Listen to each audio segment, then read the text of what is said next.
பிராணன் என்றால் என்ன? இது வெறும் மூச்சுக்காற்று மட்டுமல்ல, இது நம் உடலில் ஓடும் உயிர் சக்தி, ஆற்றல். பெரும்பாலான மக்கள் பிராணன் என்றால் மூச்சு அல்லது காற்று என்று மட்டுமே நினைக்கிறார்கள். பிராணன் என்பது நமது உடலில் ஓடும் நுட்பமான சக்தி. இதுவே நம் உயிர் சக்தி. நாம் சாப்பிடும் உணவிலும் நாம் நினைக்கும் எண்ணத்திலும் கூட பிராணன் இருக்கிறது.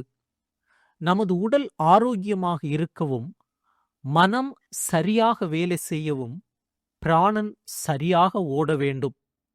நமது உடலில் பிராணன் 5 விதமாக ஓடுகிறது. பிராணன் என்பது மூக்கு வழியாக உள்ளே செல்லும் மூச்சு. அபானன் என்பது கீழ்நோக்கி ஓடும் மூச்சு. இது மலம், சிறுநீர் கழித்தல் போன்ற செயல்களுக்கு உதவுகிறது. வியானன் உடல் முழுவதும் பரவியிருக்கும் மூச்சு. உதானன் மேல் நோக்கி ஓடும் மூச்சு. சமானன் சமநிலையில் இருக்கும் மூச்சு. இது உணவு ஜீரணிப்பதற்கு உதவுகிறது. இந்த பிராண சக்திக்கு முக்கிய ஆதாரம் நாம் சாப்பிடும் உணவுதான். உணவு ஜீரணமாகி அதிலிருந்து கிடைக்கும் சக்தி நம் உடல் முழுவதும் பரவுகிறது. பிராணனுக்கும் கர்மாவுக்கும் ஆழமான தொடர்பு உள்ளது. நாம் செய்யும் ஒவ்வொரு செயலிலும் சக்தி பரிமாற்றம் நடக்கிறது.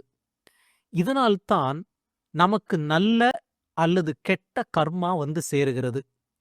நாம் நமது சக்தியை சுயநலத்திற்காக மட்டும் பயன்படுத்தினால் கெட்ட கர்மா வந்து சேரும்.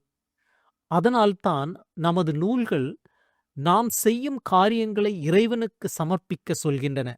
ஏனென்றால் நம்மிடம் இருக்கும் இந்த சக்தி நமக்கு சொந்தமானது அல்ல, அது இறைவனுடையது. அதை நல்ல வழியில் பயன்படுத்த வேண்டும். பிராணனுக்கும் தர்மத்துக்கும் நெருங்கிய தொடர்பு உண்டு. தர்மம் என்றால் நாம் கட்டாயம் செய்ய வேண்டிய கடமைகள். நமது கடமைகளை பலன் எதிர்பாராமல் செய்ய வேண்டும்.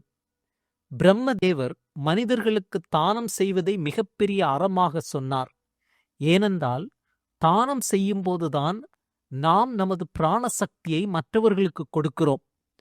பணம், உணவு, உதவி இவை எல்லாமே பிராணசக்தியின் வடிவங்களே.